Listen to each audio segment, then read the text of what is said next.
আজকে আমি তোমাদের একাদশ শ্রেণীর পত্রকবিতা নীলধ্বজের প্রতি জনা সম্পর্কে আলোচনা করব। এই নীলধ্বজের প্রতি জনা পত্র কবিতার কবি মাইকেল মধুসূদন দত্ত। আমরা আগে মাইকেল মধুসূদন দত্ত সম্পর্কে জেনে নেব। তোমরা সবাই জানো 1824 খ্রিস্টাব্দের 25শে জানুয়ারি যশোহর জেলার সাগরদাড়ি গ্রামে কবি মধুসূদনের জন্ম। তিনি পড়াশোনার উদ্দেশ্যে বিদেশে পাড়ি দেন। পরবর্তীকালে তিনি আবার দেশে ফিরে আসেন। বাংলা ভাষায় অনেক কবিতা লেখেন। শুধু কবিতা নয়, অন্যান্য ক্ষেত্রেও তার ব্যাপ্তি রয়েছে। তো এই মধুকবির হাত ধরেই পত্রকাব্য, সনেট ও অমিত্রাক্ষর ছন্দের হাতেখড়ি। ইতালীয় কবি ওভিডের হিরোইডস কিংবা এপিস্টলেস অফ হিরোইন্স পত্রকাব্যের অনুসরণে লেখা বীরাঙ্গনা কাব্যটি 1862 সালে প্রকাশিত হয়। যদি অমিত্রাক্ষর ছন্দের দিক থেকে দেখা যায় তাহলে বলা যায় যে এই বীরাঙ্গনা কাব্যটি একেবারে নিখুঁত। এই বীরাঙ্গনা নামক পত্রকাব্যের একাদশতম পত্র হলো আমাদের পাঠ্য নীলধ্বজের প্রতি জনা। তবে এক্ষেত্রে বলে রাখা ভালো, যখন এই বীরাঙ্গনা কাব্যটি তিনি রচনা করেন তখন তিনি খিদিরপুরের বাড়িতেই ছিলেন। বীরাঙ্গনা কাব্যের প্রত্যেকটি নারী বেশ সাহসী এবং বুদ্ধিমত্তা সম্পন্ন। বীরাঙ্গনা কথার অর্থ ক্ষত্রিয় তেজে উদ্দীপ্ত রমণী। এবার আমরা মূল কবিতার আলোচনায় প্রবেশ করব, কিন্তু তার আগে তোমাদের পাঠ্য বইতে কিছু পূর্ব কথা দেওয়া আছে, আমরা সে সম্পর্কে আগে জেনে নেব। তোমাদের প্রত্যেককে আমার অনুরোধ যে প্রত্যেকে কবিতা আলোচনার সময় খাতা এবং পেন নিয়ে বসবে। যে সমস্ত শব্দের অর্থ তোমাদের অজানা সেগুলো একটু লিখে নেবে, কারণ কবিতাটি একটু কঠিন। তাই সবাইকে বলবো মনোযোগ দিয়ে ধৈর্য ধরে একবার না হলে দুবার জিনিসটা শোনো। দেখো কি বলছে।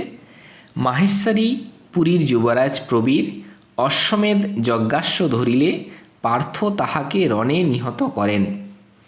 আচ্ছা, এক্ষেত্রে তিনটে কথা আমি বলবো। অশ্বমেধ যজ্ঞটা কি, যজ্ঞাস্য এবং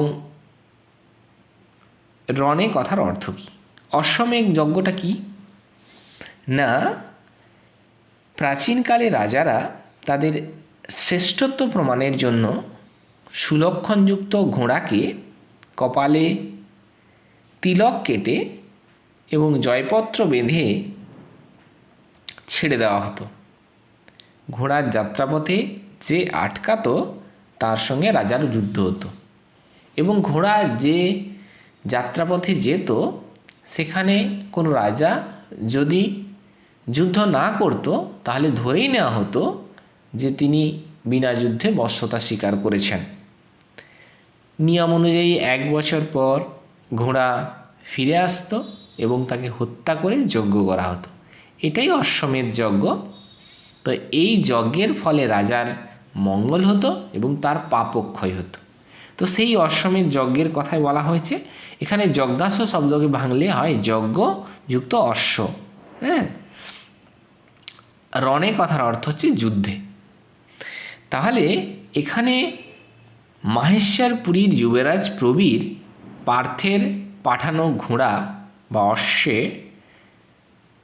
কে আটকেছিল এবং তার ফলে পার্থের সঙ্গে প্রবীরের যুদ্ধ হয় এবং সেই যুদ্ধে প্রবীর নিহত হন। এখানে সে কথাই বলা আছে। নীলধ্বজ রায় পার্থের সহিত বিবাদ পরাম্মুখ হইয়া সন্ধি করাতে রাজ্ঞী জনা পুত্রশোকে একান্ত কাতর হইয়া এই নিম্নলিখিত পত্রিকাখানি রায় সমীপে প্রেরণ করেন।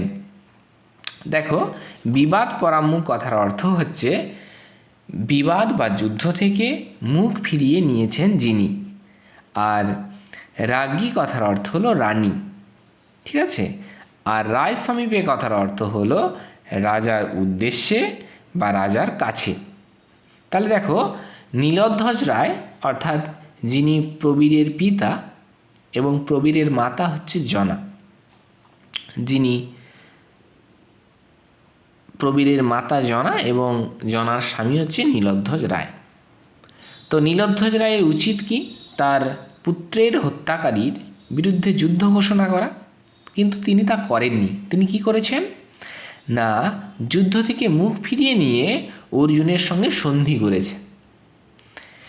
এতে রানী জনা অত্যন্ত শোকাহত হয়ে পড়েছেন এবং পড়ে তিনি এই পত্রিকাখানি রাজার উদ্দেশ্যে প্রেরণ করেন। পাঠকবর্গ মহাভারতীয় অশ্বমেঘ পর্ব পাঠ করিলে ইহার সবিশেষ বৃত্তান্ত অবগত হইতে পারিবেন। যদি আমরা যারা পড়ছি তারা যদি মহাভারতের অশ্বমেধ পর্ব পড়ি, তাহলে আমরা এ সম্পর্কে আরও বিস্তৃত আলোচনা পাব। তো এ সম্পর্কে আমি তোমাদের বলে রাখি, কাশিদাসী মহাভারতের ঘটনা অনুসারে জনার পুত্র প্রবীর অর্জুন শ্রীকৃষ্ণের যজ্ঞাস্য ধরেছিলেন পত্নী মদন মঞ্জুরির কথা অনুসারে। ফলে অর্জুনের সাথে প্রবীরের যুদ্ধ হয় ও প্রবীরের মৃত্যু হয়। এরপর আমরা মূল কবিতায় আসছি। দেখো, বাজিছে রাজতরণে রণবাদ্য আজি। বাজিছে মানে বাজছে। রাজতরণে, রাজতরণ মানে কি? রাজপ্রাসাদ বা রাজার গৃহে প্রবেশদ্বারকে বোঝানো হয়েছে। তোরণ কথার অর্থ হলো প্রবেশদ্বার।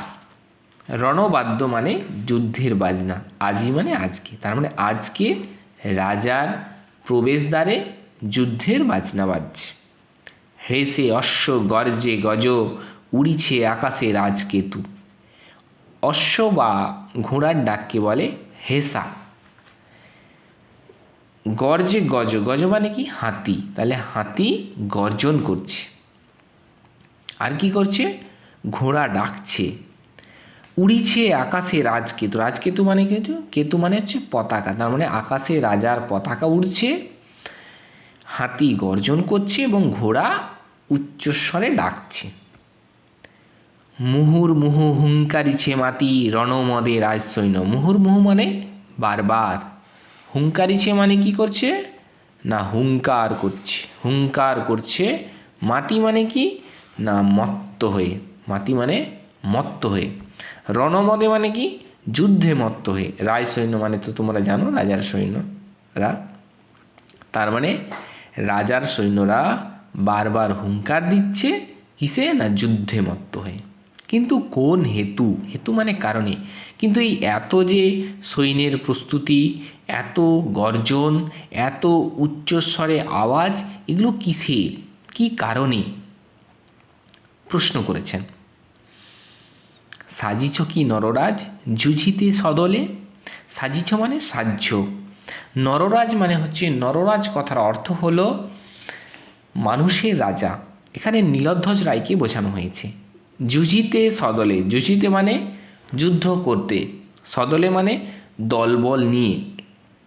তার মানে নীলধ্বজ রায়কে বলা হয়েছে, তুমি কি দলবল নিয়ে যুদ্ধ করতে প্রস্তুত হচ্ছ প্রবীর পুত্রের মৃত্যু প্রতিবিধিশ্রীতে। অর্থাৎ তোমার পুত্র প্রবীরের মৃত্যুর প্রতিবিধিশ্রীতে কথার অর্থ হচ্ছে প্রতিবিধান করতে। অর্থাৎ তোমার পুত্রের মৃত্যুর প্রতিশোধ নিতে তুমি কি সেজে উঠছ, তৈরি হচ্ছ। নিবাইতে শোকাগ্নি ফাল্গুনীর লোহে। অর্থাৎ নিবাইতে মানে নেভাতে, এ শোকাগ্নি, শোকাগ্নি মানে শোকের অগ্নি বা শোকের আগুন। ফাল্গুনী হচ্ছে অর্জুনের আরেক নাম। কেন আরেক নাম ফাল্গুনী?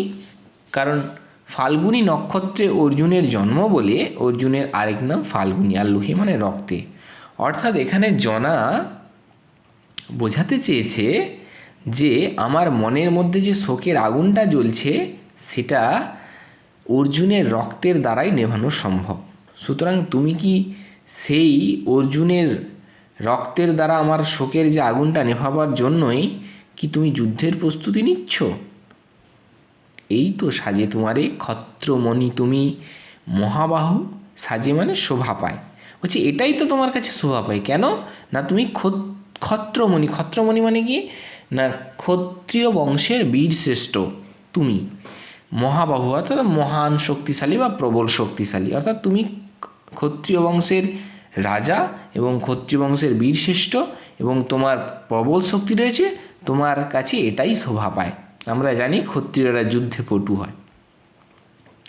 যাও বেগে গজরাজ যথা যমদণ্ড সমসুণ্ড আস্ফালিনী নাদে, অর্থাৎ গজরাজ মানে হচ্ছে হাতিদের রাজা, যমদণ্ড সম মানে যমের শাস্তির সমান, সুর মানে শুণ্ড মানে সুর, আস্ফালি মানে আস্ফালন করতে করতে, আর নিনাদে মানে হচ্ছে গর্জনে। অর্থাৎ তুমি যাও হাতিদের রাজার মতো সুর নাড়াতে নাড়াতে এবং অর্জুনকে যমের সমান দণ্ড দিয়ে এসো, অর্থাৎ তুমি অর্জুনকে হত্যা করে এসো। টুটো কিরীটির গর্ব আজি রণস্থলে। টুটো মানে কি করো না টুটো মানে ভাঙো বা খর্ব করো। কিরীটি মানে কি অর্জুনের আরেক নাম হচ্ছে কিরীটি। কেন কিরীটি? দানবদের সঙ্গে যুদ্ধ করার সময় দেবরাজ ইন্দ্র একটি কিরীট বা মুকুট দিয়েছিলেন, সেই থেকে অর্জুনের আরেক নাম কিরীট। তো এই কিরীটি গর্ব, অর্থাৎ অর্জুনের যে অহংকার রয়েছে সেই অহংকার তুমি যুদ্ধক্ষেত্রে ধ্বংস করো বা ভেঙে ফেলো। খণ্ডমুণ্ড তার আনো শূলদণ্ড শিরে। খণ্ডমুণ্ড মানে কাটা মাথা, তার আনো শূলদণ্ড শির। শূলদণ্ড শিরে বলতে বোঝানো হয়েছে শূল অর্থাৎ বর্ষার ফলার মাথায়, বর্ষার ফলার মাথায় তার কাটা মুন্ডুটা নিয়ে আসো। অন্যায় সমরে মুড়ো নাসিল বালাকে। সমর মানে হচ্ছে যুদ্ধ, সমরে মানে যুদ্ধে, মুড়ো মানে মূর্খ, আর নাসিল মানে হচ্ছে ধ্বংস করলো, অর্থাৎ আমার বালক প্রবীরকে অন্যায়ভাবে মুড়ো অর্থাৎ মূর্খ পার্থ বা অর্জুন ধ্বংস করেছে বা হত্যা করেছে। নাশো মহেশ্বাস তারে ভুলিব এ জ্বালা, এ বিষম জ্বালা দেব ভুলিব সত্তরে। নাশ মানে বিনাশ করো, মহেশ্বাস মানে মহাধনুর্ধর, তারে মানে তাকে অর্থাৎ অর্জুনকে ধ্বংস করো, হত্যা করো, তবেই আমার মনের মধ্যে যে জ্বালা, এ ভীষণ জ্বালা রয়েছে তা আমি খুব তাড়াতাড়ি ভুলে যাব। সত্তর মানে তাড়াতাড়ি। জন্মে মৃত্যু বিধাতার এ বিধি জগতে, অর্থাৎ এখানে জনা বিধাতার যে নিয়ম, অর্থাৎ জন্মগ্রহণ করলে একদিন না একদিন মরতে হবে, এই নিয়ম তিনি জানেন এবং জেনে শুনেই তিনি কথাটি বলেছেন যে জন্মিলে মানুষকে একদিন না একদিন মরতেই হবে। ক্ষত্রকুল রত্নপুত্র প্রবীর সুমতি, অর্থাৎ ক্ষত্রকুল মানে ক্ষত্রিয় বংশ, আর রত্ন মানে মূল্যবান, এই অর্থে পুত্র প্রবীর সুমতি। সুমতি মানে কি সুন্দর মন আছে, অর্থাৎ জনা জানেন তার পুত্রের মন সবসময় সুন্দর এবং সে তার কাছে মূল্যবান, তার কাছে শুধু নয় ক্ষত্রিয় বংশের কাছে তার পুত্র মূল্যবান এবং তার মধ্যে একটা সুন্দর মন রয়েছে। সম্মুখ সমরে পড়ি গেছে স্বর্গাধামে, অর্থাৎ সম্মুখ সমরে পড়ি অর্থাৎ সমর মানে যুদ্ধ, অর্থাৎ যুদ্ধের সামনে পড়ে সে স্বর্গের উদ্দেশ্যে যাত্রা করেছে। এখানে জনা তার পুত্র সম্পর্কে মন্তব্য করেছেন তার পুত্র কখনোই পাপ কাজ করেনি, ভালো কাজ করেছে এবং ভালো মনের মানুষ, সুতরাং তার মৃত্যুর পর তার স্বর্গের বাস হবে এই কথা তিনি জানেন। কি কাজ বিলাপে প্রভু পালো মহি পাল ক্ষত্র ধর্ম ক্ষত্র কর্ম সাধু পুজো বলে। বলছি কি কাজ বিলাপে, বিলাপ মানে শোক প্রকাশ করে, প্রভু মানে এখানে নীলধ্বজ রায়কে সম্বোধন করা হয়েছে। নীলধ্বজ রায়কে জনা বলছেন যে শোক প্রকাশ করে কি হবে, কোনো কাজ নেই, তার থেকে বরং তুমি ক্ষত্রিয়দের যে ধর্ম সেই ধর্ম ক্ষত্রিয়দের কর্ম পালন করো তোমার শক্তির দ্বারা। এখানে মহিপাল কথার অর্থ পৃথিবীর রাজা, অর্থাৎ তুমি শ্রেষ্ঠ রাজা, তোমার কাছে ক্ষত্রিয় ধর্ম কর্ম পালন করাটাই হচ্ছে শ্রেয় হবে, শোক প্রকাশ না করে। হাই পাগলিনী জনা তব সভা মাঝে, নাচিছে নতর কি আজি গায়ক গাইছে। জনাকে পাগলিনী সম্বোধন করা হয়েছে। এখানে বিস্ময় প্রকাশ করেছে যে দেখা যাচ্ছে নীলধ্বজ রায়ের রায়সভার ভেতরে নর্তকী অর্থাৎ নারী নৃত্যশিল্পী নাচছে। শুধু নাচছেই না, গায়ক গান করছে এবং তাদের মধ্যে একটা বীণার সুর শোনা যাচ্ছে। তো এরকম একটা আনন্দমুখর পরিবেশ রয়েছে নীলধ্বজ রায়ের রাজসভায়। তো এটা জনার কাছে মানে বিস্ময়ের কারণ হয়ে দাঁড়িয়েছে। তব সিংহাসনে বসিছে পুত্র হা রিপু মিত্রোত্তম এবে। বলছে সিংহাসনে কে বসেছে না পুত্র হা অর্থাৎ পুত্রের হত্যাকারী। পুত্র হা কথার অর্থ পুত্রের হত্যাকারী। রিপু মানে শত্রু, মিত্রোত্তম মানে মিত্রোত্তম কথাটির অর্থ হচ্ছে শ্রেষ্ঠ বন্ধু। এবে মানে এখনই, অর্থাৎ এখন তোমার সিংহাসনে কে এসে বসেছে? তোমার পুত্রের হত্যাকারী এখন সিংহাসনে এসে বসেছে, যে তোমার কাছে এখন শ্রেষ্ঠ বন্ধু। কে? অর্জুন। সেবিছ যত্নে তুমি অতিথি যত্নে, বলছে তুমি যত্নের সঙ্গে অতিথিকে সেবা করছো মূল্যবান ভেবে। করে দেব। আমার ভিডিও যদি ভালো লেগে থাকে আমার চ্যানেলটাকে সাবস্ক্রাইব করে দেবে। তোমাদের একটা সাবস্ক্রাইব আমাকে আরও অনেক ভিডিও বানানোয় উৎসাহিত করবে। লজ্জা দুঃখের কথা হাই কবকারে। জনা বিস্ময় প্রকাশ করেছেন, বলছে যে আমার লজ্জা হচ্ছে, আমি আমার দুঃখের কথাগুলো আমি কাকে বলবো? হতজ্ঞান আজি কি হে পুত্রের বিহনে, মাহেশ্বরী পুরীশ্বরী নীলধ্বজ রথী। অর্থাৎ হতজ্ঞান মানে কি? হতজ্ঞান মানে জ্ঞান হারা, আর বিহনে মানে অভাবে। মাহেশ্বরী পুরীশ্বর কথা অর্থ, মাহেশ্বরী মানে হচ্ছে মাহেশ্বরী নগরের অধিপতি, পুরীশ্বর মানে পুরীর ঈশ্বর, নীলধ্বজ রথী, রথী মানে যোদ্ধা। তাহলে এখানে মাহেশ্বরী পুরীশ্বরী নগরীর যোদ্ধা নীলধ্বজ রায়কে সম্বোধন করে কথাটি বলা হয়েছে যে তুমি কি তোমার পুত্রকে হারিয়ে তুমি কি সব জ্ঞান বোধ বুদ্ধি হারিয়ে ফেলেছ? যে দারুণ বিধি রাজা আধারিলা আজি রাজ্য, হরিপুত্র ধনী হরিলা কি তিনি জ্ঞান তব। এখানে বিধি অর্থাৎ বিধাতা, দারুণ মানে কঠিন, অর্থাৎ বিধাতার আর যে নির্মম পরিহাস, সেই নির্মম পরিহাসে আজ রাজ্যে অন্ধকার নেমে এসেছে এবং তার পুত্র অর্থাৎ তার মূল্যবান সম্পদকে হরণ করেছেন তিনি। এবং শুধু তাই নয়, জনা এও প্রশ্ন করেছে যে তিনি তোমার জ্ঞানটাও পর্যন্ত হরণ করে নিয়েছেন। যদি তাই না হবে, তা না হলে কহ মোরে কেন এ পাষণ্ড পাণ্ডুরথী পার্থ তব পুরে অতিথি। বলছেন যদি তাই না হবে তাহলে তুমি আমাকে বলো কেন এই পাষণ্ড মানে পাপিষ্ট, পাণ্ডুরথী পার্থ অর্থাৎ অর্জুন, এই পাষণ্ড অর্জুন কেন তোমার সভায় বা রাজ্যে অতিথি হয়ে এসেছে। কেমনে তুমি হাই মিত্রভাবে পরশে কর, যাহা প্রবীরের লোহে লোহিত। হাই মিত্রভাবে, মিত্রভাবে কথার অর্থ হচ্ছে বন্ধুত্বের সঙ্গে আর কি। মিত্রভাবে কথার অর্থ বন্ধুত্বের সঙ্গে বা বন্ধুত্বের মতো। পরশে কর, পরশ মানে স্পর্শ বা ছোঁয়া, কর মানে হাত, যাহা প্রবীরের লোহে মানে রক্তে, লোহিত মানে রাঙায়িত। অর্থাৎ তুমি তার সঙ্গে কি করছো না মিত্রভাবে হাত মেলাচ্ছ, বন্ধুত্বের মতো করে হাত মেলাচ্ছ, এবং যে হাতে প্রবীরের রক্তে রাঙায়িত হয়ে রয়েছে। ক্ষত্রিয় ধর্ম এই কি নিমনি, বলছে তোমার ক্ষত্রিয় ধর্ম এটাই কি রাজা লেখা আছে? কোথা ধনু, কোথা তৃণ, কোথা চর্ম অসি।